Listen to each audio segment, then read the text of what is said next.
Vous êtes-vous déjà demandé pourquoi il semble si difficile de tomber amoureux de nos jours? Pourquoi ce qui auparavant venait naturellement semble désormais impossible, lointain, presque inaccessible? Peut-être avez-vous l'impression que quelque chose en vous a changé, que ce vieux désir de vous plonger dans quelqu'un, de vous perdre dans un autre corps, dans un autre regard, s'est tout simplement dissous. Et à la place, il ne reste qu'un silence étrange, une paix inconfortable, une clarté qui effraie. Et si je vous disais que ce n'est pas un défaut, que cette difficulté à tomber amoureux comme avant pourrait en réalité être un signe d'évolution de votre conscience? Il y a quelque chose de très particulier et souvent douloureux qui arrive aux personnes qui s'éveillent spirituellement, celles qui traversent des couches et des couches d'illusions, jusqu'à toucher, même brièvement, la profondeur de ce qu'elles sont réellement. Ces personnes, lorsqu'elles considèrent les relations, ne parviennent plus à s'y intégrer, non pas parce qu'elles ne désirent pas de connexion, mais parce qu'elles sont devenues incompatibles avec la forme courante d'amour, car elles ont vu, très clairement, ce qui se cache derrière les jeux, les masques, les stratégies émotionnelles qui régissent la plupart des relations. Et cela change tout. C'est comme si elles ne pouvaient plus mentir, ni à elles-mêmes, ni à l'autre. Et l'amour, tel que la société l'enseigne, exige un peu de mensonge. Il exige un déguisement, une répétition, un rôle. Depuis le début, depuis les rencontres fortuites, les applications, les flirts, tout est une performance soigneusement construite. Nous cachons nos vides, dissimulons nos insécurités, amplifions nos qualités, jouons la carte du mystère, exagérons notre confiance en nous. Tout cela pour paraître désirable, pour paraître complet, pour paraître prêt. Mais ceux qui ont pris conscience ne peuvent plus faire cela. Ils n'y parviennent tout simplement plus. C'est comme s'il y avait un blocage interne, une barrière entre ce qu'ils ressentent et ce que le monde attend qu'ils disent ou fassent. Ces personnes ont perdu la capacité d'être inauthentiques, de jouer le jeu, de jouer la comédie, de manipuler. Et cela, dans un monde qui apprécie les masques, équivaut presque à une condamnation à l'isolement. Car lorsque quelqu'un refuse de jouer, le jeu prend fin. Et dans l'amour ordinaire, la séduction repose presque entièrement sur ce jeu, sur ce va-et-vient, sur ce mystère artificiel, sur ce fait de cacher et de révéler stratégiquement. L'éveil spirituel élimine tout cela. Il élimine les armes, il élimine le scénario, il élimine le personnage, et il ne reste plus que la présence, seulement la vérité, seulement l'être. Et l'être fait peur, l'être nu, dépouillé de toute tactique, est difficile à gérer. Surtout lorsque l'autre est encore à la recherche de quelqu'un qui le complète, quelqu'un qui guérisse ses blessures, quelqu'un qui le sauve du vide qu'il porte en lui. Car ce que la plupart appellent la passion n'est souvent pas le véritable amour. C'est le manque qui reconnaît le manque. C'est la douleur qui s'identifie à la douleur. C'est l'incomplétude qui tente de s'adapter à une autre incomplétude. Il souhaite quelqu'un à prendre en charge. Elle souhaite quelqu'un qui prenne soin d'elle. Il recherche la validation de sa masculinité. Elle recherche la sécurité émotionnelle. Deux moitiés qui tentent de former un tout. Mais lorsqu'une personne a déjà découvert qu'elle n'est pas une moitié, lorsqu'elle a déjà compris qu'elle est entière, qu'elle n'a besoin de personne pour se sentir vivante, aimée, valable, alors il n'y a plus d'adéquation. Il n'y a plus ce déclic, cette tension qui était auparavant confondue avec l'alchimie. L'autre ressent qu'il manque quelque chose, mais ne sait pas expliquer quoi. Il dit que vous êtes froid, distant, détaché, qu'il manque de passion, de dévouement, d'intensité. Mais ce qui manque vraiment, c'est le jeu du besoin, le drame de la dépendance, l'adrénaline de l'insécurité, car la présence pure, authentique, sereine qu'offre l'éveil n'enivre pas comme la passion immature. Elle ne provoque pas d'euphorie, elle ne procure pas ce pic de dopamine qui rend accro. Et alors la personne s'en va, elle cherche quelqu'un qui la fera se sentir à nouveau vivante, qui la consumera, qui la fera se sentir importante parce qu'elle est nécessaire. Et vous, qui vous êtes éveillé, vous avez le sentiment d'être toujours au mauvais endroit, que personne ne vous voit, que votre façon d'aimer ne convient plus. Mais ce que vous offrez n'est pas insignifiant. C'est rare, c'est entier, c'est pur, c'est profond. Seulement, presque personne n'est prêt pour cela. Presque personne ne sait gérer une présence qui n'exige rien, qui n'étouffe pas, qui ne manipule pas, qui ne veut pas contrôler, qui veut seulement être. L'amour que vous avez à offrir aujourd'hui ne vient pas du manque, il vient de la plénitude. Et cela change tout. Et cela effraie ceux qui essaient encore de combler des vides. Et si vous ressentez cela en ce moment, si vous reconnaissez cette douleur, cet isolement, cette fatigue de ne plus arriver à vous intégrer, commentez ci-dessous. Écrivez, c'est exactement ce que je ressens. Vous pouvez copier-coller cette phrase, c'est simple. Mais cela peut être le début d'une connexion profonde avec d'autres personnes qui vivent également cette situation. Votre commentaire peut être ce dont quelqu'un avait besoin de lire aujourd'hui pour réaliser qu'il n'est pas seul. Alors partagez-le, car ici, nous nous reconnaissons dans la douleur, nous nous retrouvons dans le silence. Il existe encore une autre dimension très profonde de cette expérience que peu de gens parviennent à comprendre. Lorsque vous vous éveillez, quelque chose en vous se réorganise de manière irréversible. Pas seulement en ce qui concerne les sentiments ou les relations, mais aussi dans la façon dont vous percevez les autres. Vous commencez à voir les gens avec une clarté qui en devient inconfortable. Vous voyez derrière les sourires, la confiance en soi feinte, les discours bien rodés. Vous commencez à remarquer les peurs cachées derrière le courage exagéré, le manque d'indépendance dissimulé, l'insécurité camouflée par le charme, et ce regard qui traverse les illusions ne juge pas, mais il ne peut pas non plus faire semblant de ne pas voir. Le problème est qu'une grande partie de l'expérience romantique, telle que la plupart la vivent, dépend du fantasme. Elle dépend de l'idéalisation. Elle dépend du fait de ne pas voir l'autre tel qu'il est réellement, mais tel que vous aimeriez qu'il soit.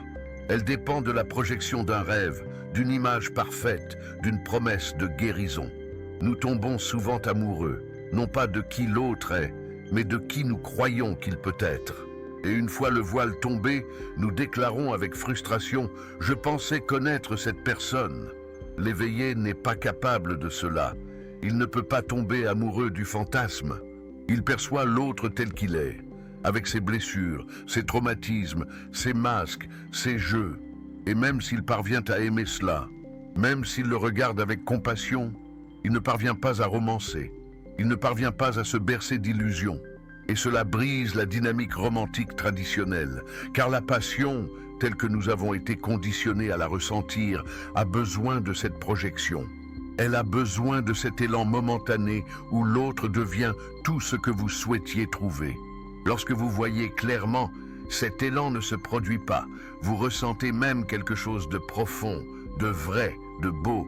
Mais ce n'est pas de l'euphorie, ce n'est pas de l'obsession, ce n'est pas de l'addiction. Et c'est pourquoi, aux yeux des autres, il semble que vous n'êtes pas amoureux. Il semble que vous ne vous impliquez pas. Il semble qu'il manque quelque chose.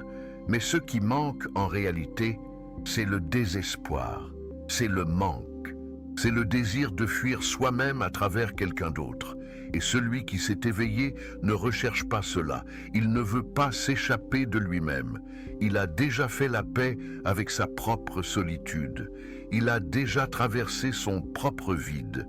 Il a déjà découvert qu'il peut se sentir complet même sans la présence d'un autre. Et cela lui permet d'aborder l'amour avec une autre énergie.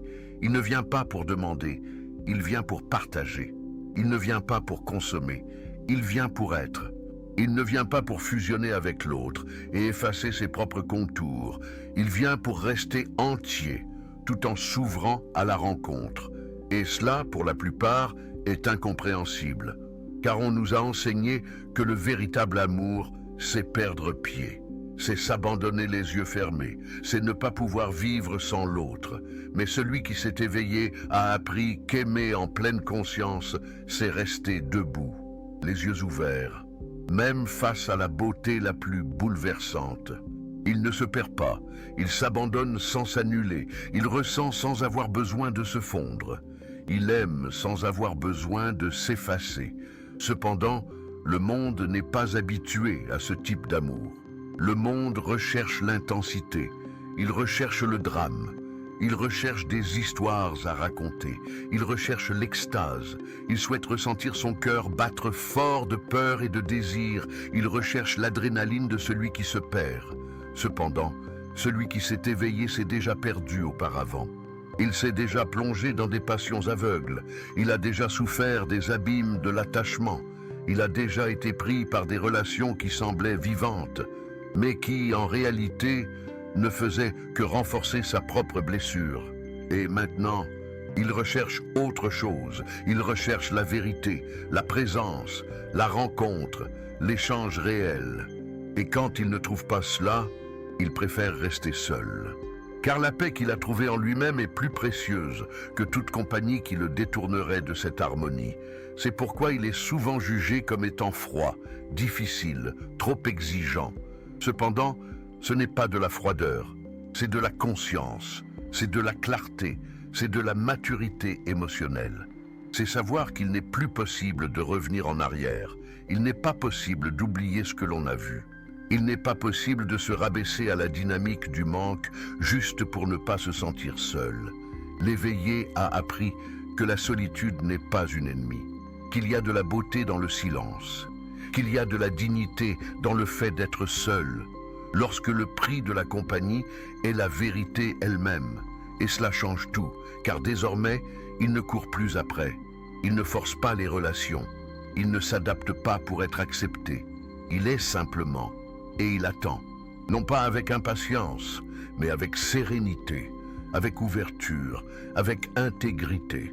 Car il sait que si quelqu'un doit s'approcher, ce devra être quelqu'un qui reconnaît cette même fréquence, quelqu'un qui n'a pas besoin de jeu, quelqu'un qui ne voit pas la vérité comme une menace, mais comme un portail, quelqu'un qui a fait la paix avec sa propre douleur et qui est prêt à marcher à ses côtés, et non au-dessus ou en dessous.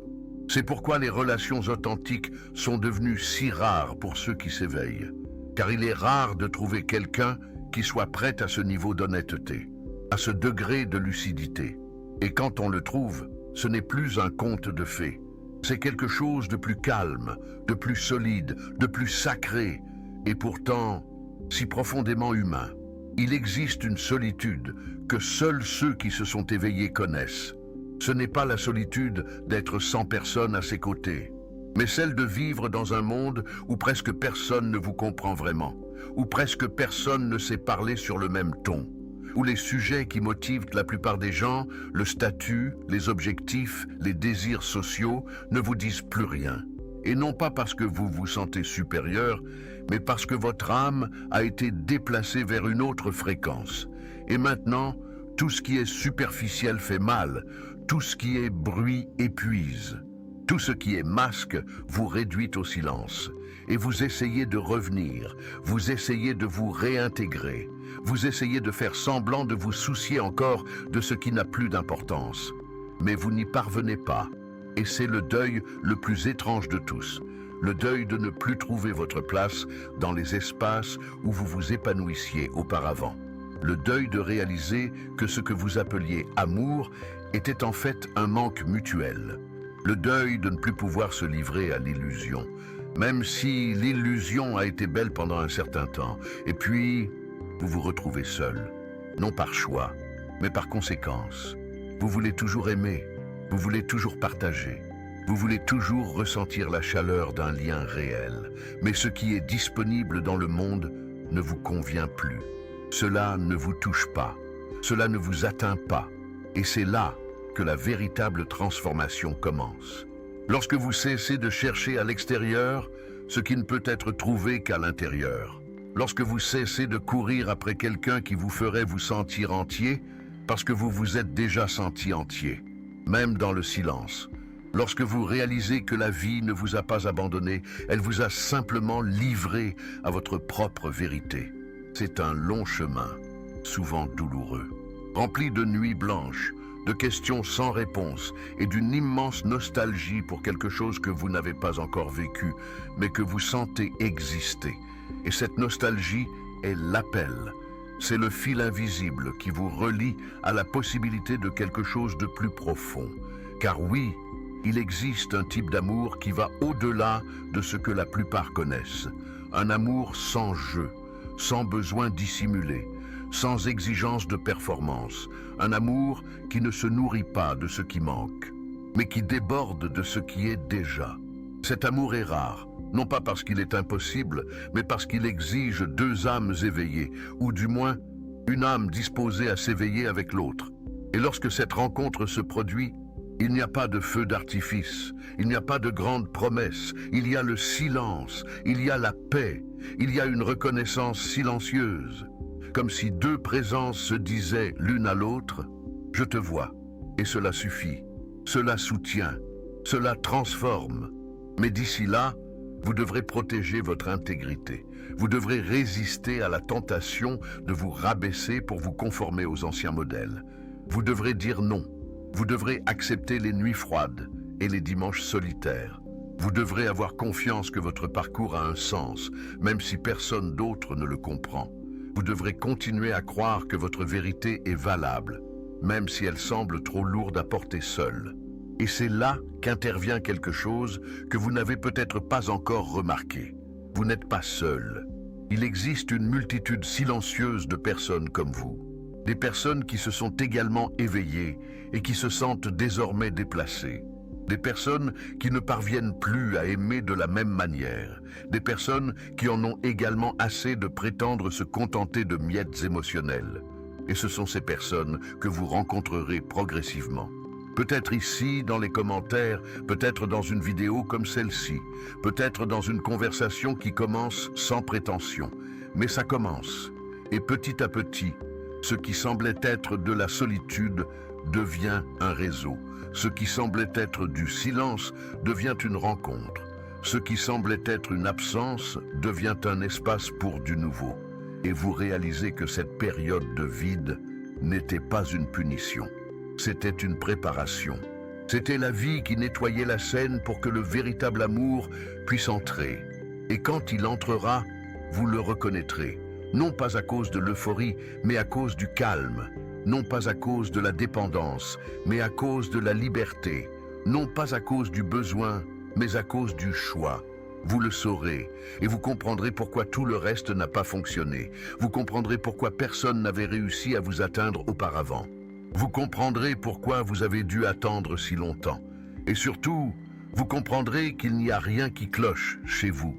Il n'y a jamais rien eu. Vous avez simplement évolué. Vous vous êtes simplement débarrassé de vos illusions. Vous êtes simplement devenu trop conscient pour accepter moins que la réalité. Alors, si ce message vous a touché, si à un moment donné vous avez senti qu'il exprimait quelque chose qui vit en vous depuis longtemps, inscrivez-vous à la chaîne dès maintenant. Non par obligation, mais parce que c'est peut-être le premier espace où vous vous êtes vraiment senti compris. Ici, nous avançons ensemble. Ici, la solitude a une voix. Ici, la quête a un sens. Et si ce contenu vous a fait du bien, partagez-le. Il se peut que quelqu'un que vous ne soupçonnez même pas ait besoin d'entendre exactement cela aujourd'hui.